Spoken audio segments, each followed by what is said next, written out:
Hi, this is Daniel, and this week we'll be talking about guilty pleasure games.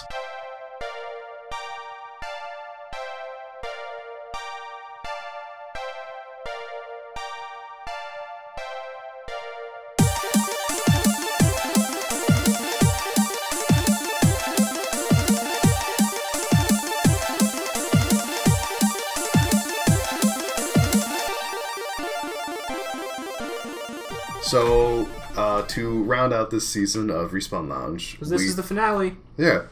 Forever, or just the season? Just this season. Oh, okay. Just this season, unless I decide just to never start again. which, to be perfectly honest, I might. You'll find out if we upload videos later. If there's ever another video, then it's just the end of the season. So, as a sort of replica of last season, where we talked about our favorite games, this end of season we're going to be talking about our guilty pleasure games. Yeah, so originally the plan was to talk about our least favorite games, and then we just couldn't really come up with that many. In my case, I just don't really play a lot of games I don't like.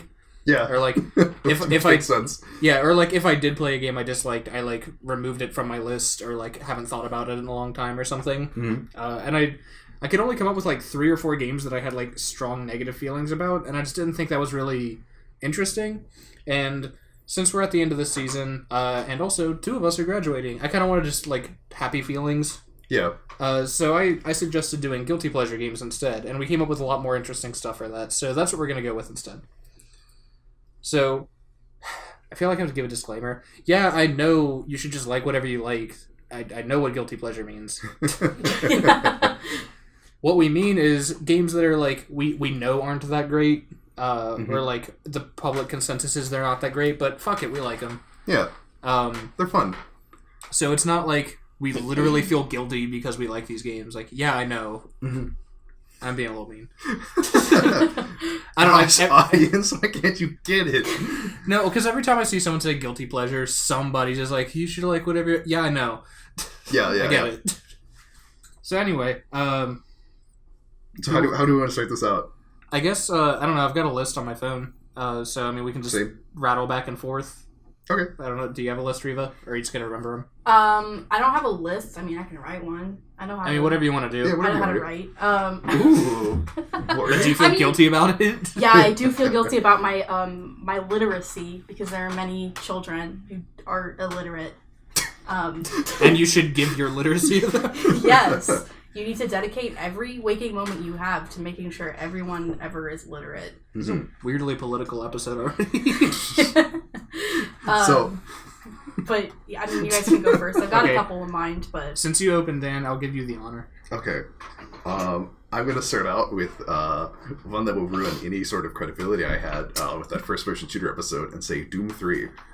Oh, hold on now. Uh-huh. You criticized me for talking about Doom 3. Oh, well, see, when we made the least favorite games list, Doom 3 is also on that. Doom 3 is also on that list. Because it's a bad game. It's not a good game at all. But... this is the biggest conflict of interest I've ever seen. It's just tearing me apart inside every single day. No, As a kid, I wasn't super into PC gaming until I was in middle school. So in elementary school, my first exposure to the Doom franchise was Doom 3.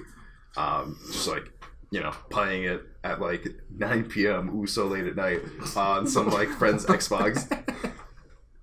And I just thought it was a super cool game, and I still have fun with it despite it being really, really bad. It's not that dissimilar from my experience with Doom 3, actually. Mm-hmm. I don't think I went into much detail when we talked about it, but my neighbor, who was also a childhood friend, was big into PC shooters. Yeah. So my inception into the Doom franchise, and it never really went past this, was him playing Doom 3 with God mode cheat codes and screaming at his mom for getting him the wrong pizza toppings. I don't talk to that guy anymore. So Doom 3 is a bad game that also brings out the bad in people. Mm-hmm. It's a poison and should be removed. Like the Star Wars Christmas special. Yeah. All right, you're first. The Star Wars Christmas special. No. Whenever I think of guilty pleasure games, the one that comes to mind is this one that I rented when I was a kid, and like went back and I bought it for like $70. Oh my god! And it's definitely not worth that. And it's called Yu-Gi-Oh! The Falsebound Kingdom. It's a pseudo real-time strategy game where you play as like the Yu-Gi-Oh! Characters, and you'll have like the cast gets like sucked into a place called Kingdom, which is like they get sucked into what's obviously a duel disk, but that's not what they call it in the story because it was before Battle City, so nobody knew what that was yet. They just had that image as a promotional item. Okay. So in this new fantasy digital world, you play as either Yugi or Kaiba's army, and later you can play as Joey's army as a prequel. Okay.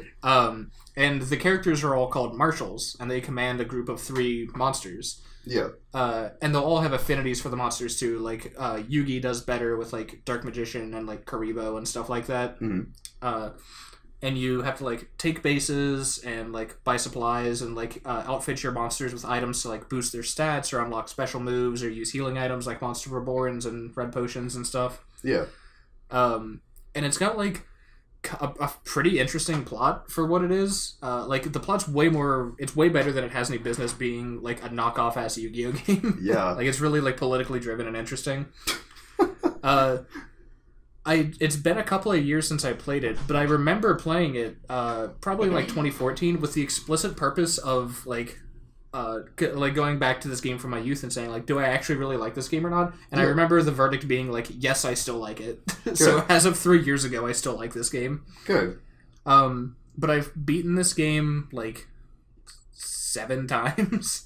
And it's not a short game. It's a pretty long-ass game. It's like 20 to 30 hours, maybe. Yeah. So I've beaten this a whole bunch. I've played a lot more Yu-Gi-Oh! Falsebound Kingdom than I should have.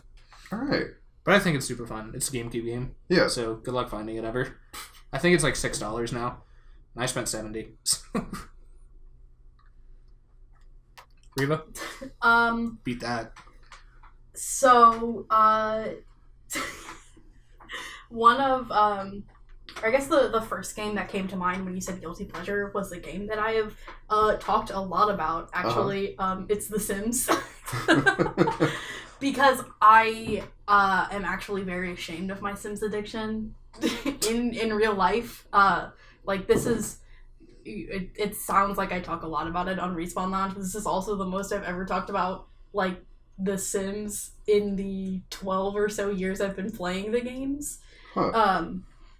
But, you know, it is kind of embarrassing when I admit that I probably have spent the total time in my life, like, probably about 2 months worth of, like, hours playing The Sims 2, which is not good. And I have over 240 hours in The Sims 4, and I bought it 3 or 4 months ago.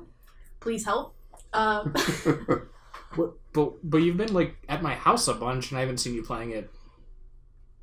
Where have you been? see, the thing is, you say that, and then also, I don't remember seeing you play The Sims at my house at all. It's just open. It's just in the background. Something's happening. I just don't know. I definitely have been playing it. Did you install it on my desktop? Yeah. I saw you playing it. Yeah. I install it every once in a while. If you're gone for like a really like long time, like you have an 8-hour shift, I'll install it on your computer. How long has that been on my computer? And then I uninstall it. Really? Yeah. Oh, secrets revealed. I had no idea. Yeah, it's so bad. Well, because it doesn't really run that well on my laptop. So even though... So you're using my $1,300 computer to play Sims? Yeah.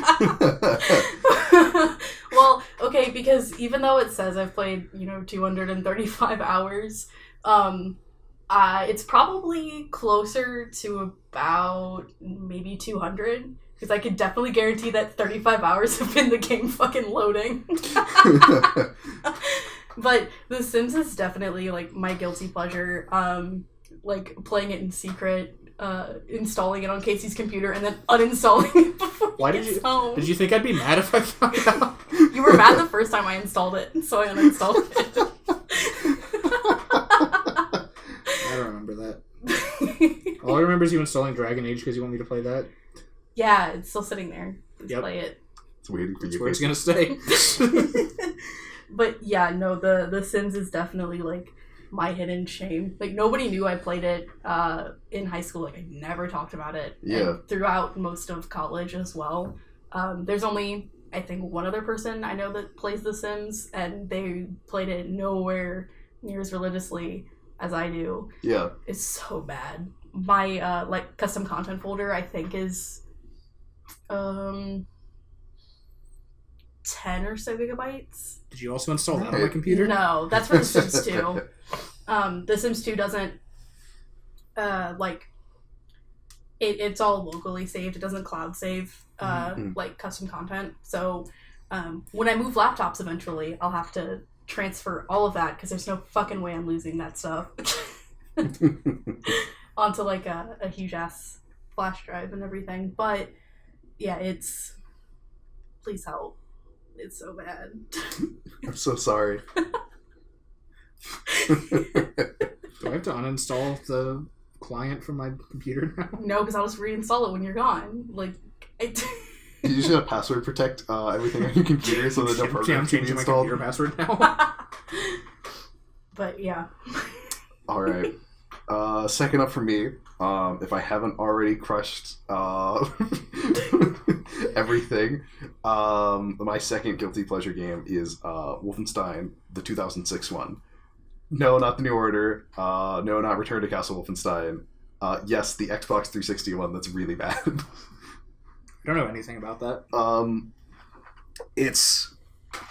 So you play as BJ Blazkowicz and all that. I'm sorry, say that again?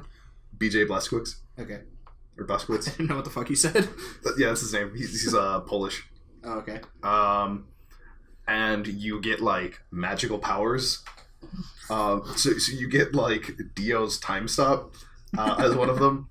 And I just have so many fond memories of activating that and then just running around with the maximum upgraded bayonet and just like stabbing people in stopped time. So I googled Wolfenstein 2006 and I just got a bunch of Russian characters. Huh. Like Russian letters, not people. Yeah. It's not great. Is it so bad that like American Google searches don't even recognize it? It might not be 2006. Let me check actually, but it's critically panned. The Wolfenstein fans hate it. I'm sorry, everybody. I just really like it. I'm sorry, it's 2009. That's why. Oh, okay. All right, that's it for that one. See, which one's the most interesting in this list? You have to beat the Sims story now of how I... I don't think the Sim story beat my Yu-Gi-Oh story. Okay, I'll ruin my credibility then. My second one is Kingdom Hearts Chain of Memories, the PS2 one. Yeah. And that's not because I enjoy it. I don't know if I've talked about this on the podcast before, but I've definitely talked to Pip about this. I hate that I'm very good at Chain of Memories. Which is, it's not like a hard game or anything, but like the card combat just like really like sticks with me. Like it just like really syncs up with how I like to play video games. Yeah. So like the actual gameplay is boring as all fuck because you just like, you know, like you're just like playing cards and like having higher numbers than the other person, but like organizing a deck in such a way that it lays out so that you can use your like slates really easily and stuff like that. There's something like really cathartic about just having like the perfect deck setup. So I really enjoy doing that. It's one of those games where like definitely my micromanagement tendencies are the reason I enjoy it at all. The game itself is ass. You shouldn't play it. But I've also beaten that game like somewhere between like 2 and 5 times. And just like go through and like try to make themed decks that just like wall up the final boss really quick and stuff like that. Nice. It's good stuff. All right, you're up. All right, Reva. My next I guess it's a series, but it's the Pokemon Ranger games.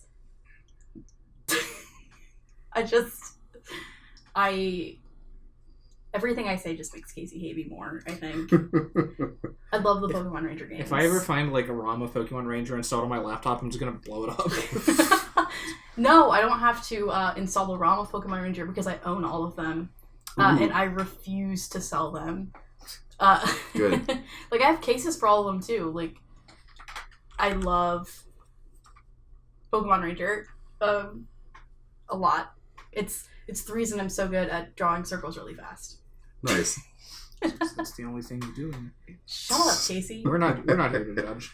All you do is judge me. I've seen the looks.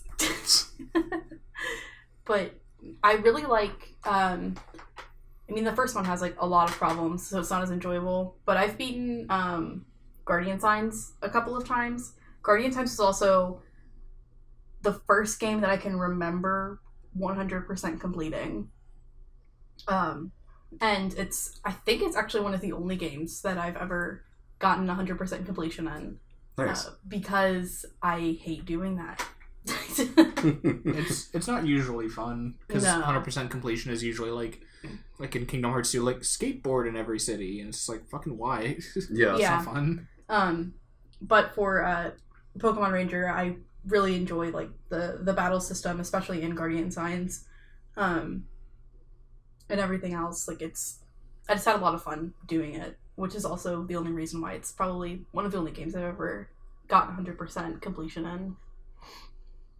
But yeah, Good stuff. yes, love those Pokemans, love those signs, those Guardian Signs. Those Guardian Signs? Yeah. All right. Next up for me, I mentioned before loving the Dawn of War games. So now I have to defend the worst one, Soulstorm.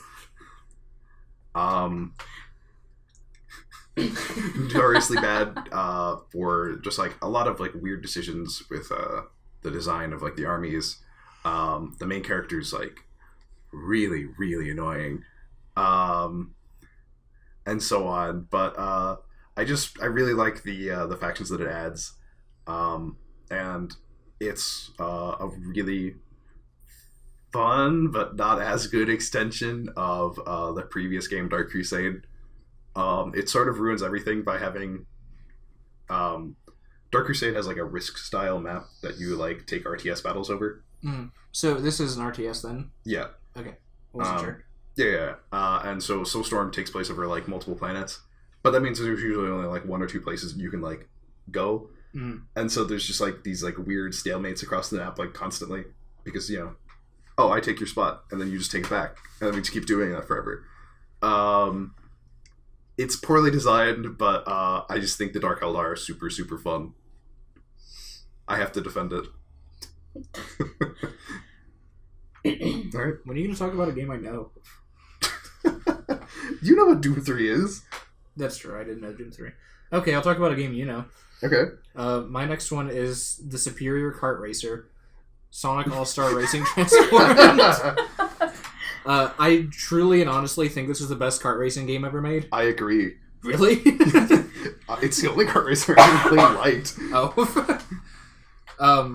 So yeah, I kind of bought it like at like a whimsy one day. I think Steam had like every Sonic game for like $25 or something, so I bought it. And I think it was actually Mark who was like, "No, for real, play this game. It's awesome." And like me and Luke sat up drinking Rockstars and eating like frozen pizzas, like Sonic All-Star on my laptop for like 10 hours or some shit. Oh, it was so much fun. It's such a good game. It balances items way better than Mario Kart does. Yeah. Because there aren't any like end-all powers or anything like that. There's like the best item you can get, which is the star that like makes you fast and invincible. But it's like pretty short, and like I'm pretty sure you don't like blow up the people you run into. Yeah. So like it's not amazing, and you can like probably get better mileage out of like the snowball, for example, which is basically the green shell. But since a lot of the game, like as the transform title implies, you go from like kart to like water vehicle to like airplane. So kind of like Diddy Kong Racing, except you like transform mid stage. Yeah, except not a horrible game. Yeah. the characters are really interesting. It's mostly Sonic characters, but you can play as like Vice from Skies of Arcadia. You can play as Knights from Knights. You can play as II. You can play as I think you can play as the monkey from Samba de Amigo. Mm-hmm. There's also Pyro from TF2. Well, you play as like 3 characters from TF2 at the same time. Yeah. And they'll like alternate depending on like what vehicle you're in. I think that's how it works. And you can play as like the Shogun from Total War and the Football Manager from Football Manager. It's like the character I played was like Beat from Jet Set Radio. Yeah. So it has like a really interesting cast because like when I think Sega All Stars, I don't think of a whole lot of characters. No. And one that I think of that wasn't on there was Rystar. And he's not playable, but he's the like Lakitu from Mario Kart. Like he's the like waves the flag and stuff like that. Yeah. I don't know racing. I don't know what that's called. I got no idea. But I think it's amazingly fun, and it's weird because I say it's a guilty pleasure, but I don't think it's a bad game at all. It's a great game. It's just one that I don't think gets a lot of attention. Not at all. Also, it spawned your rivalry with Danica Patrick. Oh yeah. Every time I played the game, like when I started, if I ever got like knocked off a ledge or like sniped out of first place, invariably it was Danica Patrick who did it. Also, Danica Patrick is a playable character in this game. The real person, the real NASCAR driver, as like promotional material or something like that. But like everyone, like Vice is driving like a car that's shaped like his pirate ship from Skies of Arcadia. Danica Patrick's just driving her real race car. Yeah. Perfect. Oh, that's great. Okay, yeah, I'm done. I guess to follow up on the Sonic train, my next game is Sonic Adventure DX. I was really hoping you were going to say Shadow the Hedgehog because I wanted to tell the story about how I once gave it a perfect score in review. No, Sonic Adventure DX is it's a game that is like actually really not good at all and very bad and horrible. Thank God you think that. And I hate it for that. But I also have a lot of like really good memories of like either playing it with my brother or watching him play it and everything. And there's nothing better than the horrible voice acting. Oh, like the horrible desynced voice acting. Yeah, the desynced voice acting, the huge ass pauses between every line of dialogue, the way that the faces are animated, and how even though they're horrible in the GameCube version, they're still way better than they are in the Dreamcast. Nice. Yeah, I played the Dreamcast version at Mark's house because that was one of his favorite games when we were in high school together. and I actually haven't. I'm going to talk to him about Sonic. Mark's my roommate now. When I get home, I'm going to ask him what he thinks of Sonic now because I don't know what his opinion is now. 4 years later. Yeah. Or no, shit, it's 7 years later. Mark's old as fuck. But yes, I love the bad Sonic. I also like the like actual bad Sonic games, like like nearly all of them. The Lost Rings. Oh yeah. The Wait, one with the Sonic and the Secret Rings. Yeah. Where it only has one song in the entire soundtrack. What? Yeah. Yeah, the like menu theme music is also the final boss music, which is also the like stage select music, which is also the level music. Not every level. Oh, thank God. A couple of the levels, but like when you're on the title screen, it's like playing the title the song, and then you hit start or whatever, and you go to the menu, and it starts the song over and starts playing it again. Oh God! But it was the same thing in Sonic Adventure DX. Yeah. Why does Sonic do that? But so also, bad. Sonic Adventure DX does have like different music. It just uses the same song a lot. Mm. But it has like 5 songs it uses all the time. Yeah. I also really like the stupid one with the talking sword. Black that I Knight. forget. Yeah. My story about Sonic and the Secret Rings is the last time I played it, my house flooded. Causative relationship right there. Yeah, to kill you. It ruined my dad's basement. And I had to play it sitting on a crate. So if you bring this up with Mark, are you sure your apartment will not get flooded? We're on the 3rd floor, so I hope not. No, but okay, so you have to tell very briefly the Shadow the Hedgehog story because you mentioned it. Okay, when I was like 15, I really wanted to defend Shadow the Hedgehog because I like thought I really liked it because I hadn't played it in like 5 years or something. And I want to preface this story with a different story. I made my dad take it back to Blockbuster when I was a kid because Shadow said "damn," and I was a good 7-year-old. I don't know how old I was when Shadow the Hedgehog came out. I don't remember when that came out. I think it was like 2002 or something like that. But yeah, so I wrote like a little review on Facebook when I was like starting my burgeoning process into having opinions on video games. Uh-huh. And I talked about how like my favorite part of the game was when you hit start on the title screen, it makes a gunshot, and I was like, "That's awesome!"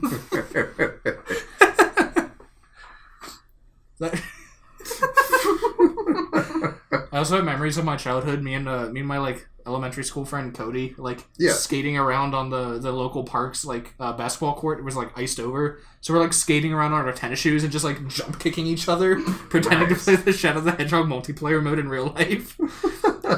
So we're like shooting Nerf guns and just drop kicking each other in the ice. Oh, that's great. Very safe. All my Sonic stories involve property damage or someone being hurt. Yeah. Okay, not all of your Sonic stories. All of your stories, hard stop. That's true. Yeah, that's true. Did I tell you I met Benny through Sonic? No. Through a shared love of Crush 40. Where he lent me his PSP, and I just listened to Crush 40 every night. Nice.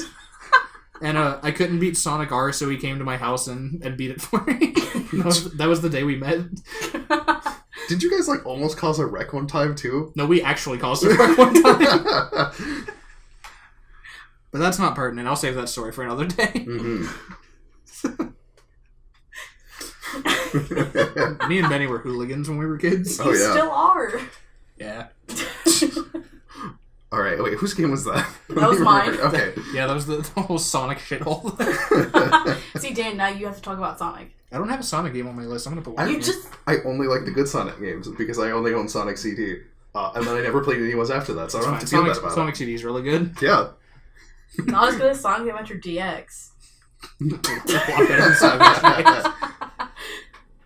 I'm proud of us. We didn't talk about Chao Garden a single time. Oh, God. I fucking love the Chao Garden. So I did much. too. Dan, but how it's would so you know trite. you never played it? So, see, I'm remembering now that I actually did have another Sonic game.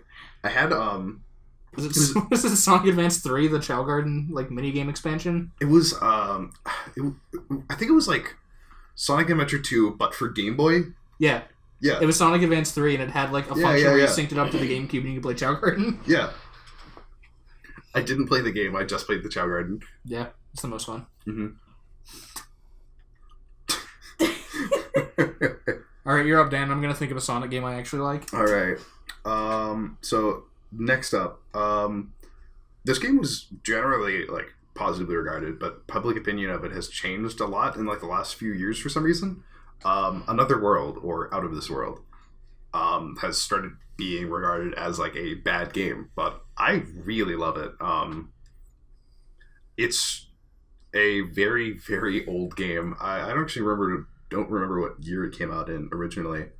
It was like 89, I think. Yeah. It's pretty old. Well, it was originally a PC game, right? Yes, I think so.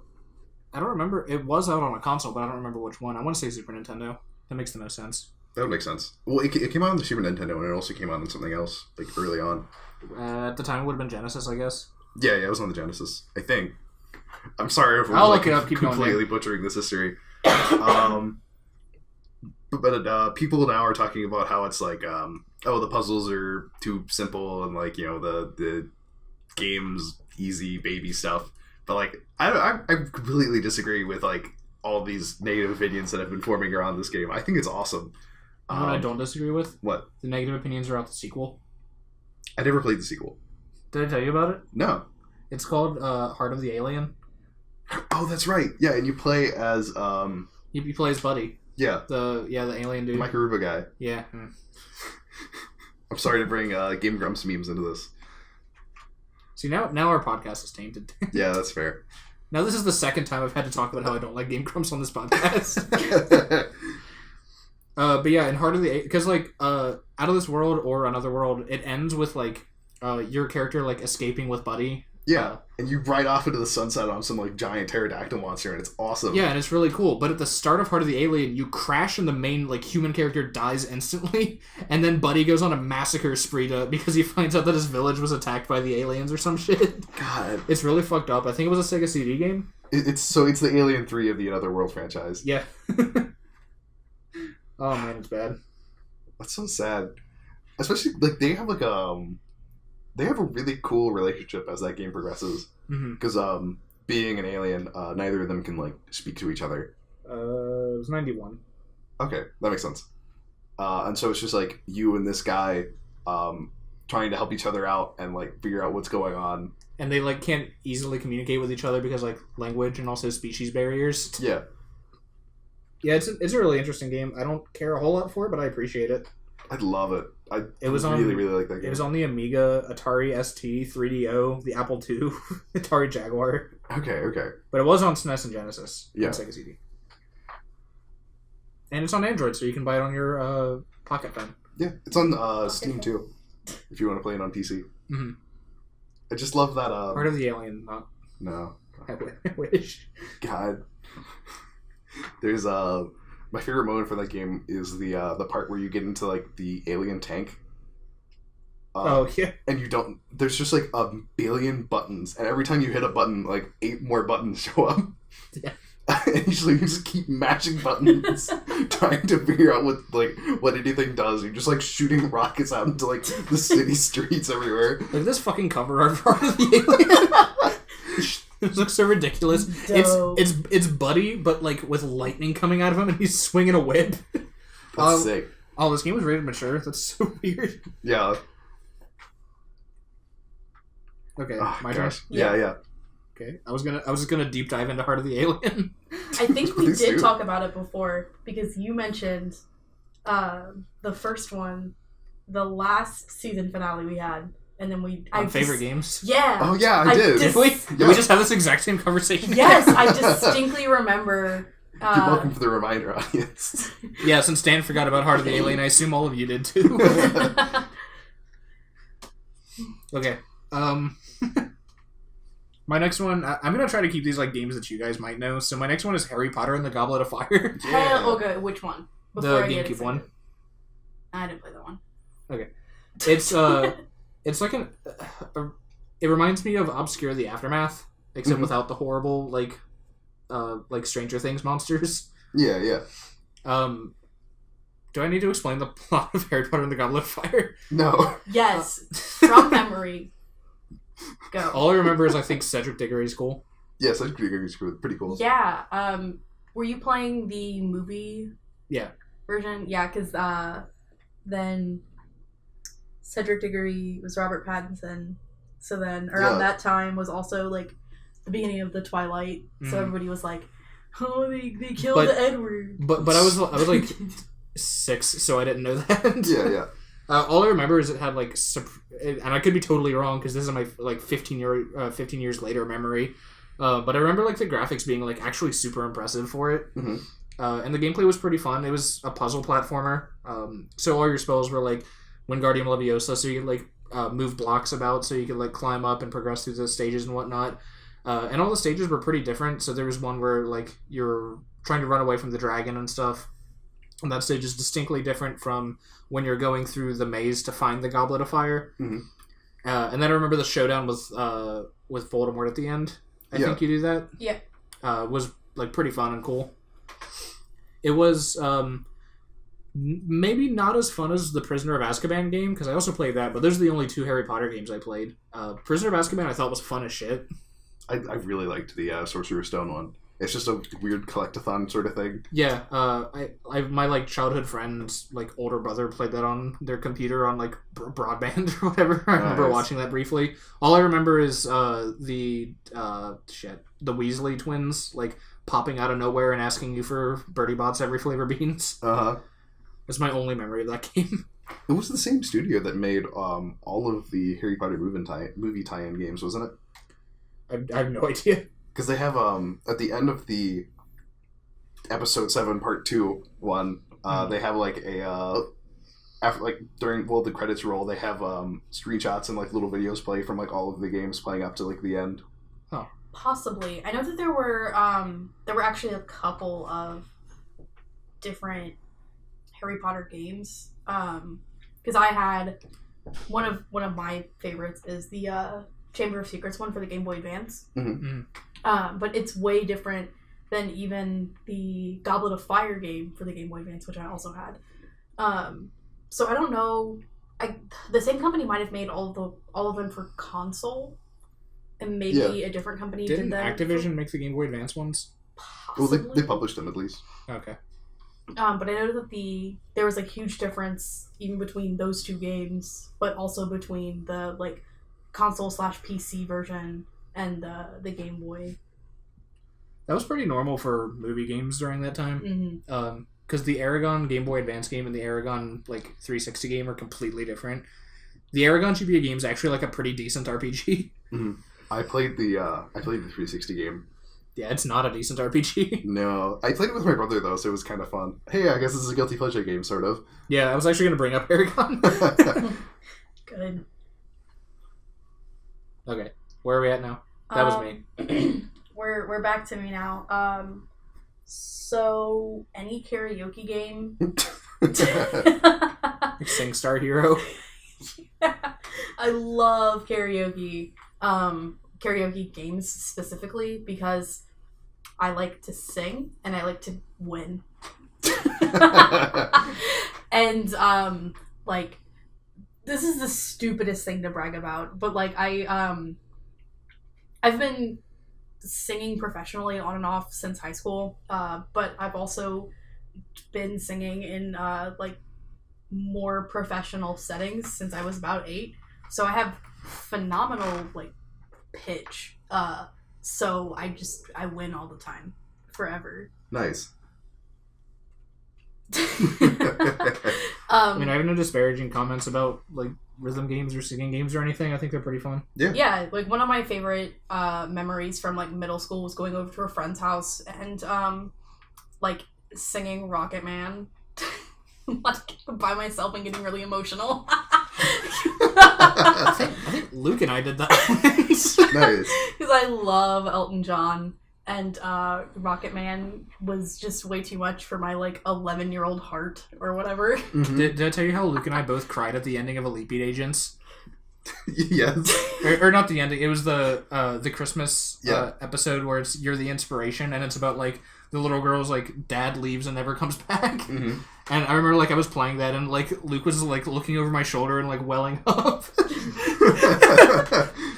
And then we like went to the mall with Benny and kept singing September by Earth, Wind and Fire.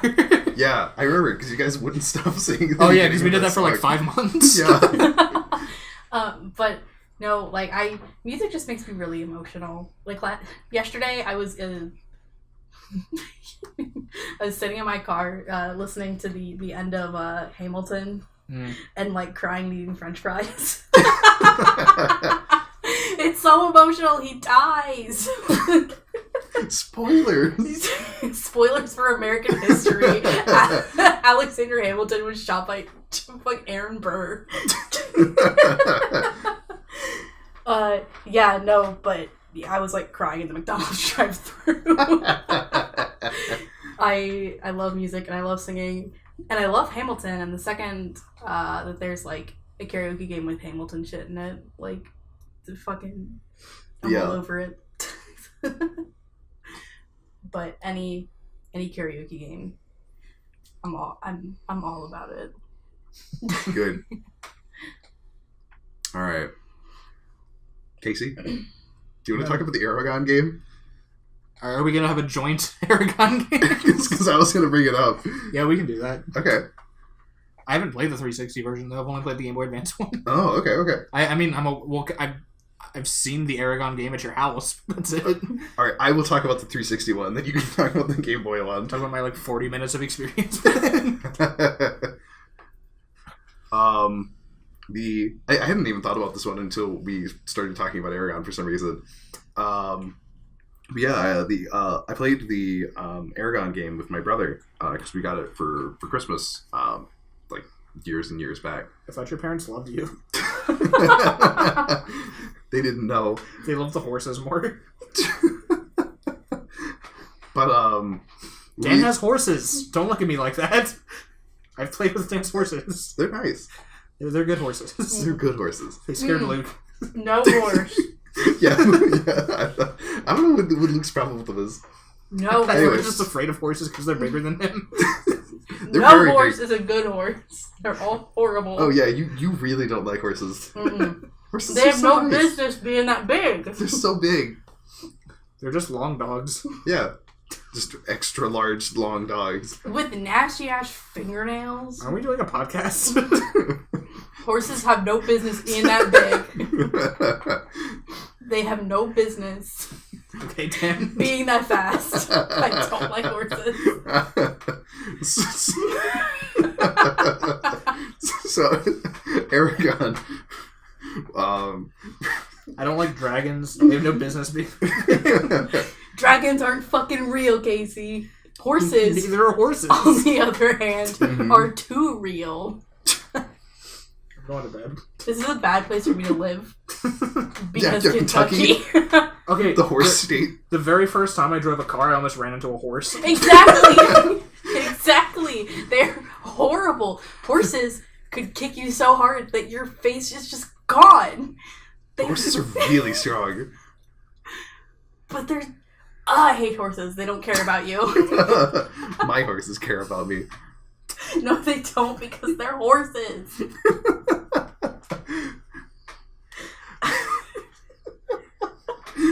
I wonder where that horse is today, Dan. Do you think he still thanks me for not hitting him with my car? He's probably not even aware. Because he's a horse and he's dumb and he doesn't care about anything. Not even himself. No. He just doesn't care about self-preservation, obviously. Horses have no sense of self-preservation. Okay, They're- I want to say for the record, I didn't drive onto someone's property and nearly hit a horse. A horse was in the middle of the road. Mm-hmm. Yeah, they have... I don't want there to be rumors of me, like, running over horses. Horses have no sense of self-preservation. The only thing they care about is being horrible. Dan, talk about Aragon, please.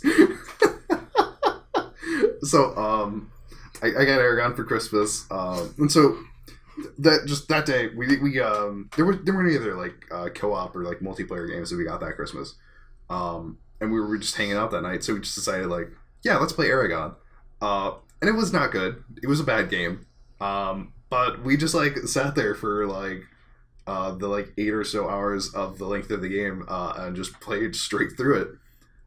It was still pretty decently fun. It's like a isometric like hack and slash kind of game, like Like the Narnia game? Yeah, like the Narnia game. Thank God you played that. That would have been a weird ass. Like the Narnia game, or like those Shrek games, or on the better side of things, we could describe Diablo. it as. Well, it's not an ARPG. Well, okay, it sort of is because like it's a console version of that. But you get experience and you get like levels and you upgrade stuff, and it's pretty decently fun. It's not a good game. I do not recommend you go out and look for it. It's mostly just a guilty pleasure game because I swear you just looked at me like, do you know what Diablo is? Like they're just like, what? That's all I gotta say about Aragon. I gotta get off this topic. We just talk about horses again. Mm-hmm. Casey's dying. So Casey, what's your next game? Alright, so we can keep talking about horses. My next game is Gun. Oh, good. I played the PS2 one, but I think it's also on 360. Yeah. I think that's it. Or no, it's on original Xbox, I think. Mm-hmm. It's a Western, like, Wild West, not American. It was kind of a companion to Red Dead Revolver, which the sequel was Red Dead Redemption, which is a much more popular game. So you play as a white man cowboy, and you go around like scalping Native Americans and like Cool. mining for gold and like committing acts of treason and shit. It's just like a video game Blood Meridian. Yeah, it's kind of a fucked up game now that I think about it. Maybe I shouldn't have played it when I was 11. Probably not. But I remember really liking it. And I remember what made it stand out to me at the time was that there was a difference between the horses you'd find in the wild and the horses that you would find like on stables and shit. Yeah. Because you could like buy horses, or you could like rent them, or like just steal them from the town or whatever. But they would control easier than the wild stallions. But the wild stallions were faster. That's cool. That never mattered for anything. But I remember just thinking that was a cool detail. Yeah. The game's plot is like kind of interesting. It pulls like your character's actually a Blackfoot Indian or whatever. So like there's like a story arc where you're with them and like you learn to use a bow and like a tomahawk instead of like a gun and a knife like you've been doing. And you stop scalping Native Americans, hopefully. No, you still can. God. But now you can scalp white guys too. Oh, okay. And then you end up like taking down like a corrupt politician who fights you with a cannon with infinite ammo or whatever the shit. Okay, of course. But I remember just really liking the selection of like guns you would get, because you start with like a regular like shitty pistol or something. Like it's like a Colt 45, but it's like super weak or whatever. Yeah. And then later you find like your adoptive father's like hidden trove of like cowboy equipment, and you get like a second revolver. So now your like primary weapons are like just your twin revolvers, and that's really cool. Yeah. Just thematically, it's a really interesting game. The diversity of gun. Yeah, if not an insensitive game. Yeah. But it has horses. Good. All right, Reva, back to you. You got anything else? I'm trying to think, because a lot of the games that like I enjoy that I think of as guilty pleasures are games that are like actually recognized as good. Like Hotline Miami. Yeah, that game's great. Yeah, it's a good game. But I guess like the reason I view like something like that as a guilty pleasure is because it's not what I typically play. The same reason like why I view Grand Theft Auto 5 as a guilty pleasure of mine, because it is like an absolutely phenomenal game. That is very, very highly regarded. Yes, it is extremely highly regarded. But I do typically tend to play games that other people would view as guilty pleasures a lot more often, like Cooking Mama. Mm-hmm. So my interests are almost flipped, where like cutesy kind of girly games are what I spend a lot of time playing, and that's because of my upbringing, the Costco of childhoods, as Casey referred to it once, where I wasn't. Yeah, that was probably me. Yeah, where I wasn't allowed to play a lot of like games that most other people were. Like I remember, I think playing Baldur's Gate when I was younger, and it was like a huge, like big secret from my mom because it was like mildly violent. I think. I don't know. It's pretty violent, I guess. Yeah. There's blood. Yeah. Yeah. You hit stuff with sword and they die. Mm-hmm. And it's recommended in Baldur's Gate Dark Alliance to immediately remove all your clothes because they're just extra weight with no defense. So I remember playing that in like my high school, and everyone called it Naked Frenzy. Naked Frenzy. Yeah. Oh, I guess my other guilty pleasure game is a game that I played in high school and I have not played since. But there was like a copy of Halo in our network, so we'd all like do Halo like LAN parties. Oh, at your school? Yeah, at school. Yeah, I did that too. Yeah, so that's my other guilty pleasure. I've never played a Halo game besides that, and I don't really think it counts because it's just multiplayer. But that was a game that I remember having a lot of fun with, and like kind of getting decently good at it. I really liked Halo Custom Edition. Yeah. I remember playing like the Rainbow Roadmap, just like driving warthogs around with like people at school. Well, because when I was in high school, I was part of the STLP department, so I had access to all the like computer updates and stuff for the like whole school-wide network. Yeah. And I added to that like zip file a batch install of like all of my PC games and like a Game Boy Advance emulator and stuff. Nice. So every computer at my high school had a copy of Halo Custom Edition installed on it. Nice. And also Doom 3. And like what was it, like City something or other? Some shitty like city building game. Okay, City Sim or something. Yeah, something like that. But like those were all my like PC games, and I like ripped the discs and like batch installed them on like a couple hundred computers. Yeah. I did something sort of similar with a DS emulator in Phoenix Wright because I was also part of STLP, so I had administrator rights to the computers. So I put a DS emulator in some of the files that were mine, so they're probably long deleted. Rest in peace, Sims Castaway. Okay, Dan? All right. I think we can probably do one more round before we should call this quits. Yeah. Next up for me is Carnival. All right, let me change my list real quick because that was one of mine too. It's just a terrible arcade game. You go to a graveyard, insert a play coin into a gravestone, which summons an evil carnival and a weird jester head that taunts you and asks you to go through its carnival. And somehow you get a bunch of guns and you just kill all of the weird zombies and ghosts and bats and giant babies that it summons. Mm-hmm. And it's really fun. No, it isn't. What are you talking about? It's not fun.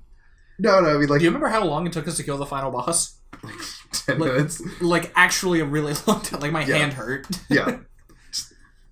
I had to keep... because it's a co-op arcade shooter, and they have it at the local arcade. Yeah. And Dan and I were playing it together. I remember, like, holding the pistol, and I, like, stuck my finger, like, a different finger than the one I was holding it with, and it just, like, rapidly shook my hand really quick, and just blew everything away. Uh-huh. Because it like didn't measure accuracy, so I was like, I'm just gonna light the whole fucking screen up. It just went nuts. We did it. It worked. It took a long ass time. Mm-hmm. It was like the bulk of the time we were at the arcade that day. Yeah. Okay. You're really gonna end on Carnival, Dan? Yes, I'm gonna end on Carnival. Okay, fine. My last one is Zoid's Battle Legacy. Okay. Which is a I don't know if it's a bad game.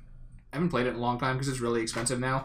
And it's like $60, and I did buy Yu-Gi-Oh! The False-Bound Kingdom for $70, but I won't buy Zoids for $60. It's a I don't even know what I would call it. You play in the Zoids, the mechs and stuff, and you'll get several through the course of the game that you can pilot, and you go on missions. So it'll be like escort a caravan. Or like take down the enemy like Zoid leader or whatever, and you can outfit your Zoid with like different guns and different like attachments. So like if you're playing Liger Zero, you can get different claws so your swipe attack's stronger, and then you can get like I think 2 support skills, so you can get like a dash or like a high jump or a shield or something like that.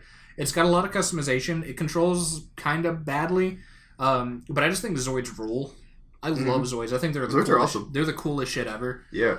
I'm really sad that I don't own any like actual Zoids like model kits because I think they're really cool too. Mm-hmm. But this was one of my favorite GameCube games when I was a kid, and I've actually bought it 3 times and just like lost or sold or something every copy of the game, and I just like won't buy it again. It's like the secret game that I really hope comes out on Steam one day, and I just know for a fact never will.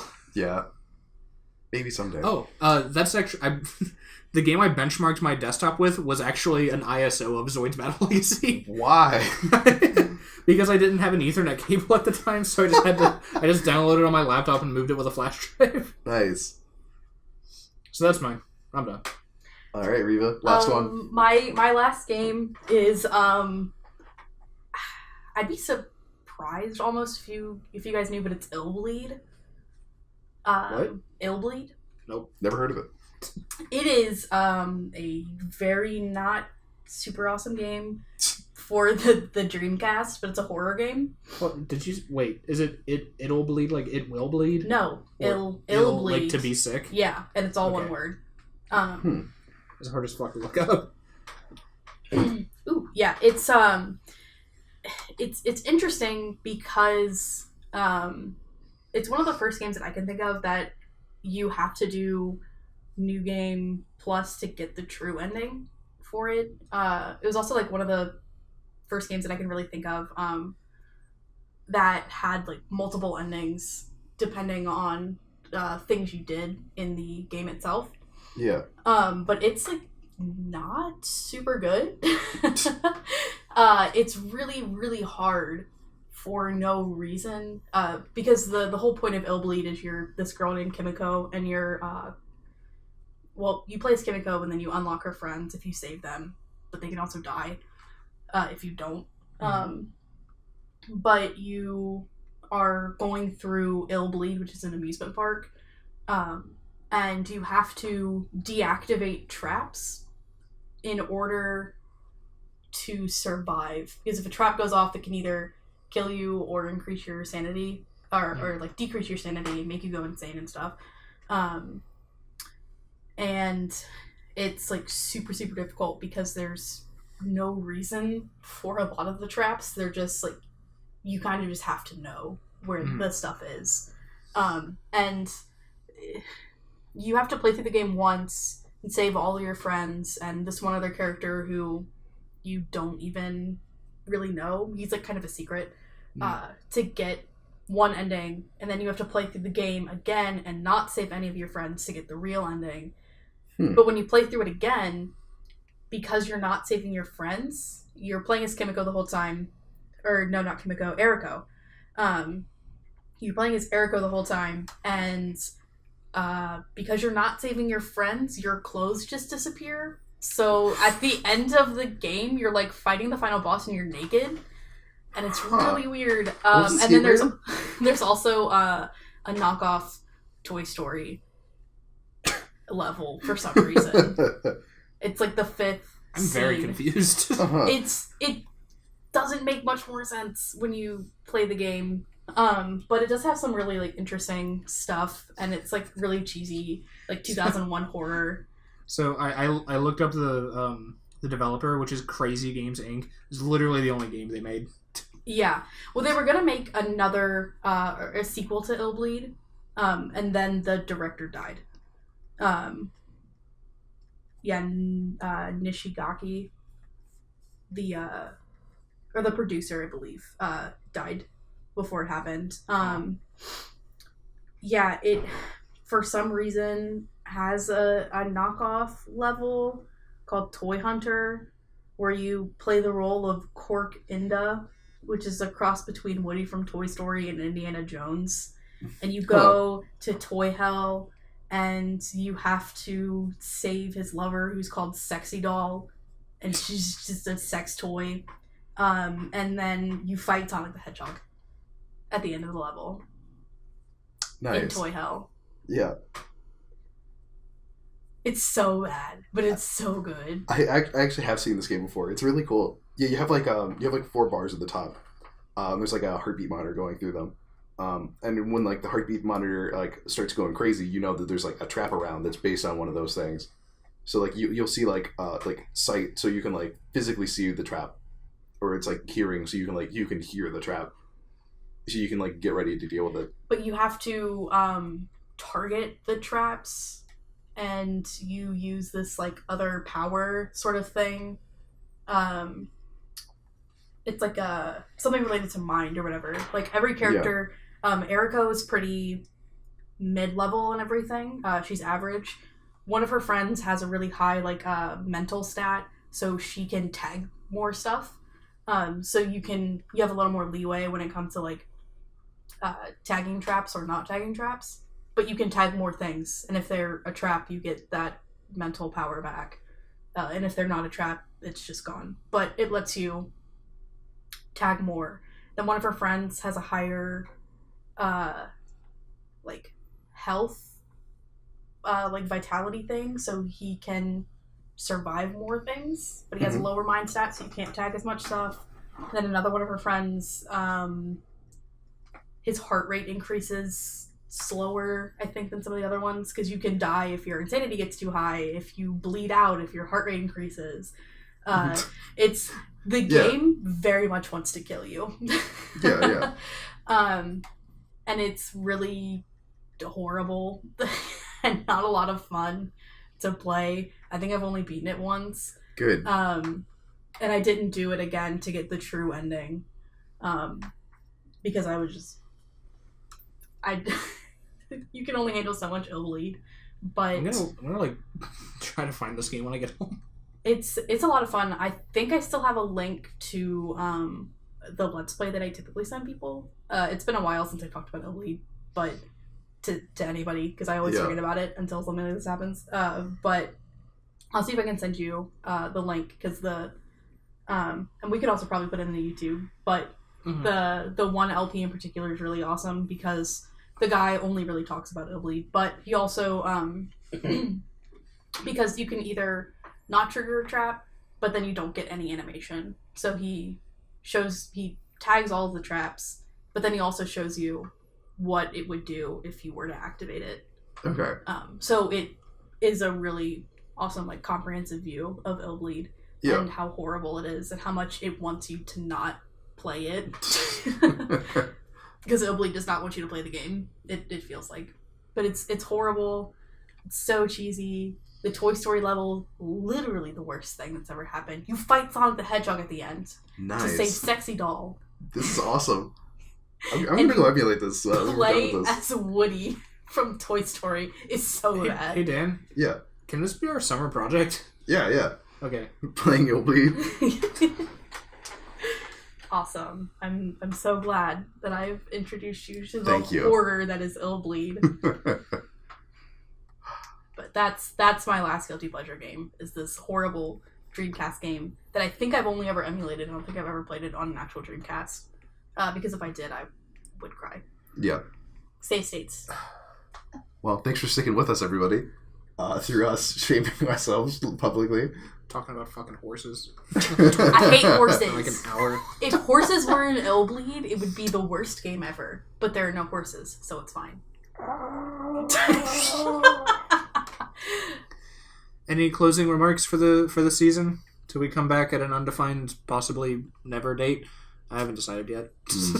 I don't know. We have a schedule for next season, but we haven't got anything ironed out yet. But I mean, you guys are graduating. I might not be in the country. I'm fleeing the country. Oh shit, that's right. I didn't think about that. That might be a problem. Yes. Please give me money so I can leave America. We're not even making money for this. It was hard labor. No one's giving us a fucking dime. I know. Anyway. Okay. Happy birthday, Kirby. He's 25.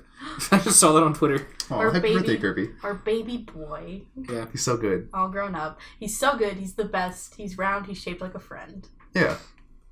Okay. Thanks for listening, everybody. We'll keep you up to date with the plans and all that. Yada yada website, whatever. All that's in the YouTube I want to go home. description, probably. Bye, everybody.